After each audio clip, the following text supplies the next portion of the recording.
né? Bem, a participação é algo diretamente proporcional ao engajamento, né? A participação das pessoas depende daquilo e da disposição delas em participar. Na representação, quando você vai montar um sistema de participação, esse engajamento é conferido a terceiros, a um representante. Isso cria o seguinte problema, que a gente chama de problema de agência, né? O povo fala alguma coisa para o seu representante, fala A, o representante pode levar C adiante, responder B para o povo e D é compreendido. Ou seja, a gente tem um problema entre consulta e deliberação, que é um problema clássico, e esse problema ele se agrava quando você tem uma sociedade de massas. Ou seja, você não vai encontrar o teu vereador mais no restaurante, no clube, passando na rua. E caso aconteça alguma coisa realmente grave, é difícil você fazer o controle social e isolar esse cara socialmente. A rede na qual ele está inserida normalmente é uma rede distante da sociedade, ligada a mecanismos, como disse o João, mecanismos de produção e proliferação de mercado. E claro que tem aí as exceções, a gente está entre elas. Bem, isso é um problema teórico antigo, né? Quer dizer, consulta versus deliberação. Qual é o primeiro problema? O primeiro problema é de tomada de decisão. Quando você vai deliberar, você vai ter que fazer escolhas. Como é que você vai conciliar o problema de fazer escolha com a pluralidade de todos os entes representados? Em tese, né, a teoria e a literatura diz que isso é um problema por ser um problema que envolve complexidade, é um problema irreconciliável. E o outro problema é a distorção no que vem ser a dimensão pública, né? A visão habermasiana da dimensão pública diz que são associações civis. Só que tem gente ali, a Dona Maria é tão povo, mais povo, põe o Brasil para andar e ela não faz parte da associação civil nenhuma. Mal e mal ela é sindicalizada e a gente tem aí grandes parcelas da população que estão nessa situação. Então, esse trabalho, ele procura mostrar que o importante, na verdade, que a chave para a dissolução dessa aparente contradição é, 1, engajamento, 2, tomada de decisão. Ou seja, que você quando vai votar, você quando vai engajar, você é forçado a tomar decisões e você opta, você faz escolhas. E através da gestão dessas escolhas a gente pode chegar a algum lugar. Então vamos lá.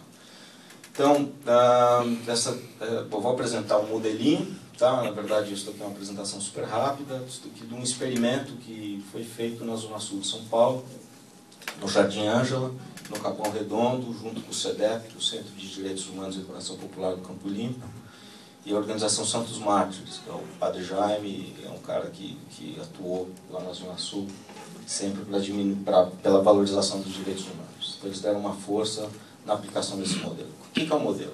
É o POP, o Painel de Opinião Popular. POP é um diário em forma de opinião pública, uma maneira de compartilhar as opiniões e reunir pessoas em torno de um tema importante para você. Pode ser utilizado por qualquer pessoa, grupos organizados, associações, empresas, quem quer que seja.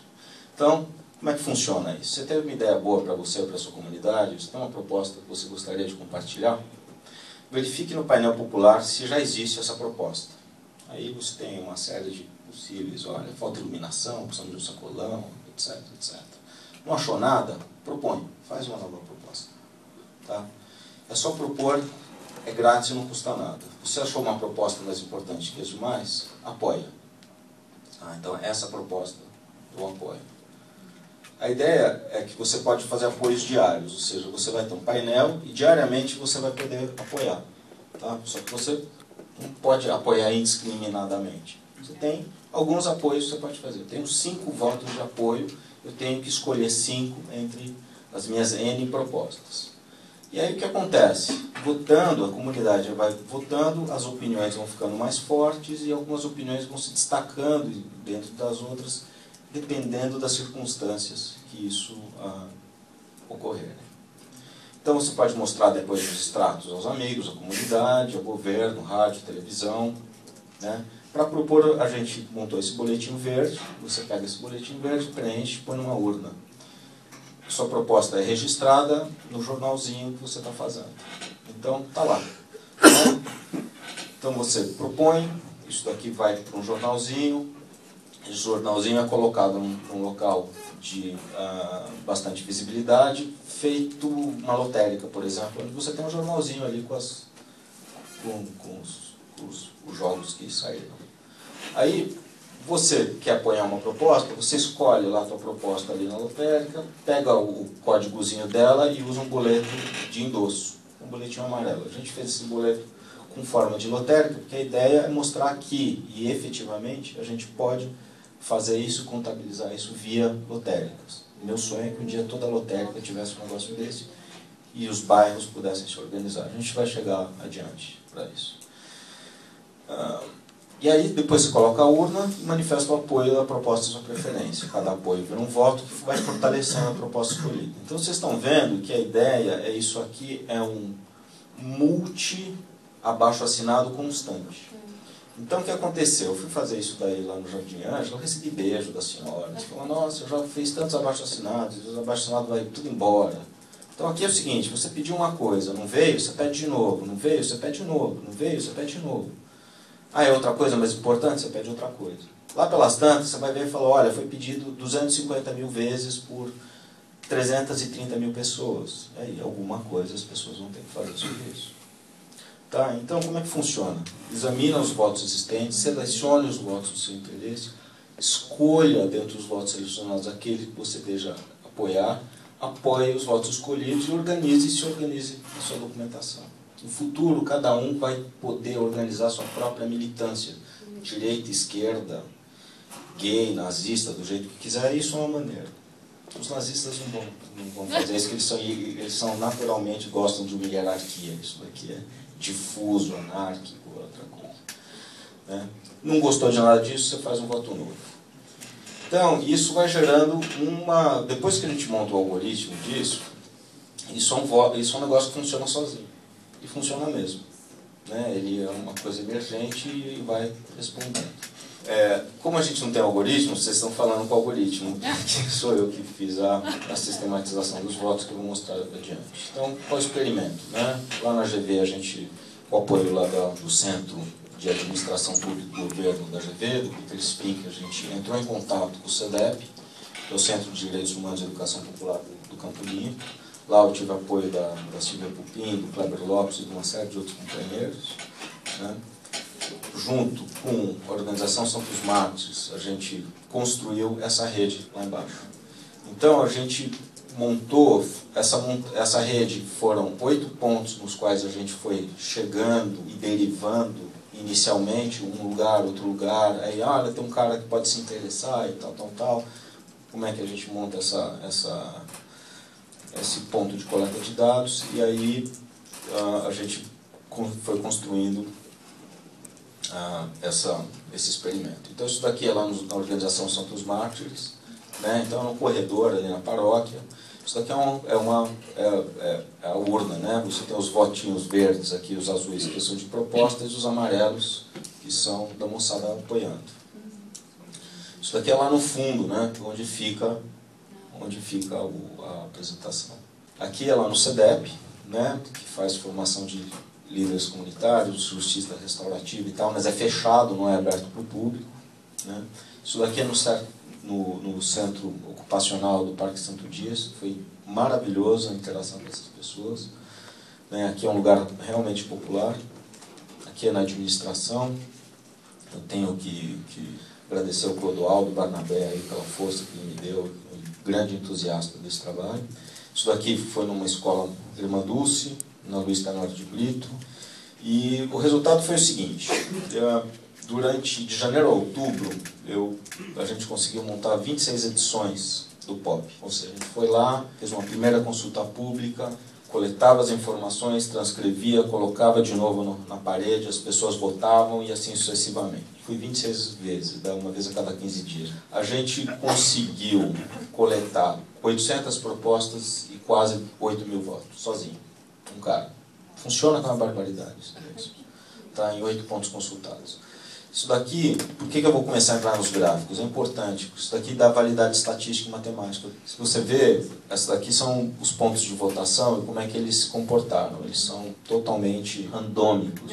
Uns votam e param, outros têm uma curva, é uma coisa meio irregular. Mas na média você vê que você tem uma aderência grande, que é o gráfico de baixo. Aqui é a relação voto-proposta, tá? Você tinha o gráfico de cima, primeiro uma relação de um voto para uma proposta. No final, a gente tinha 800 votos e a relação mudou, você vê no gráfico de baixo, quase 14 votos por proposta. Isso significa que as agendas, que as pessoas vão votando e que as agendas vão consolidando. As pessoas vão fazendo proposta e as agendas vão consolidando.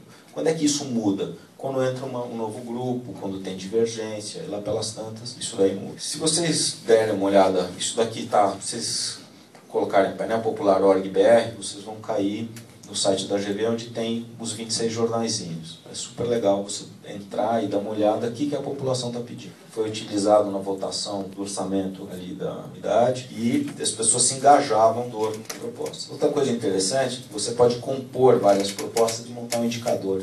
Isso aqui é importante, porque é o seguinte, isso daqui é a distribuição relativa dos votos. Se eu tinha uma votação totalmente randômica, que é isso daqui, que é o gráfico de cima, você vê que são as pessoas, os grupos vão votando, uns param, outros vêm, outros não. Você tem aqui o comportamento dos temas de votação, é um comportamento que dá para você entender como é que funciona. A primeira onda lá de cima, que é o quadradinho, é transporte. A segunda é educação.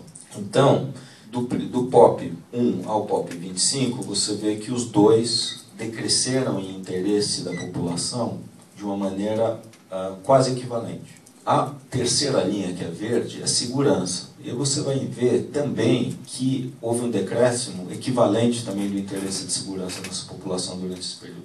Que, apesar de você estar num patamar de interesse diferente, que não são 30% dos votos, mas entre 15 e 20, ele acompanha a curva de transporte. Isso é uma novidade. Por outro lado, dá para você ver que cresceu esporte e cultura, que é a quarta linha. E assim sucessivamente. Se você pega a evolução absoluta dos gráficos, você vê que educação e transporte teve um crescimento absoluto que forma um primeiro conjunto, e saúde, educação, assistência social formam o segundo. A lógica liberal de dar voz aos indivíduos pelos meios institucionais clássicos, ou formas mercantis como a imprensa, mantém regimes de exclusão da opinião popular em nome da opinião pública.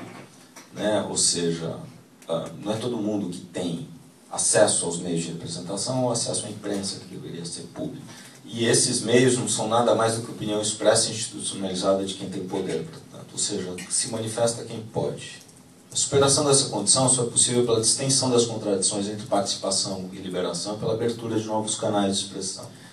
Eu não falei aqui, mas assim, é interessante que cada um, a gente pode entrar, aqui eu não trouxe aqui, mas os jornaizinhos, para você ver o que as pessoas falam e como é que essas propostas vão sendo interpretadas e o percurso dessas propostas.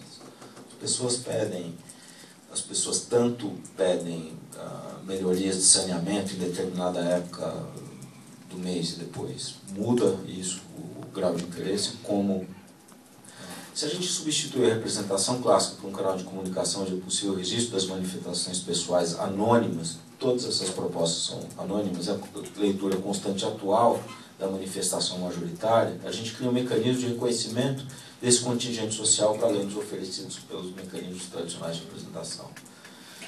Na verdade, então, o que a gente conseguiu é que, por meio de escolha, ou seja, o sujeito ele vai lá, né, ele tem à disposição a possibilidade de escolha nas propostas dele, ele consegue priorizar dentro de um universo difuso aquilo que é mais importante para ele. Né? Então, a ideia não é mais a gente pensar, vou direto para o final, quem representa quem e na questão de representatividade estatística. Mas quem está sendo apresentado e quem se apresenta, quem se engaja para trabalhar. Então a gente abre aí um canal de comunicação, a gente abre uma possibilidade dessas pessoas se engajarem e colocarem adiante a sua opinião, a sua vontade. Na realidade, se a gente pensar em outros termos, em termos de escolha, que a gente está colocando aqui é microeconomia. Tá? A gente está aplicando microeconomia, que é o seguinte, o cara dá R$5, ele pode comprar 3 bananas ou 5 laranjas. E ele vai escolher 3 bananas ou 5 laranjas e isso vai vai determinar o que ele vai comer depois. Então, se você pensa na tua vida política, você nasce, muito bem, se você viver 80 anos, eu divido por 4, você tem 20 eleições presidenciais para exercer sua opinião e 20 eleições para governador e prefeito. Isso aí é suficiente? Seria se você cruzasse o seu governador e o seu prefeito todo dia no boteco e falasse: escuta aqui, meu irmão, assim não dá. A gente precisa de outros mecanismos, de utilizar mecanismos de comunicação para organizar, pôr adiante os nossos interesses. Então, isso daqui, espero que isso possa contribuir. Né? Isso daqui é uma ideia para que um bairro possa se organizar contra um shopping center, um bairro possa se organizar a favor de um shopping center, para que grupos possam, extra-bairros possam se organizar. De repente, o movimento de moradia do Sul pode se organizar com o movimento de moradia da Zona Leste, né? Porque eles têm ali, a gente pode formar grupos, etc, etc. Isso daqui, então, a ideia de você recuperar o jornal local e ele ser extra-local, que a gente tem visto para isso. Obrigado.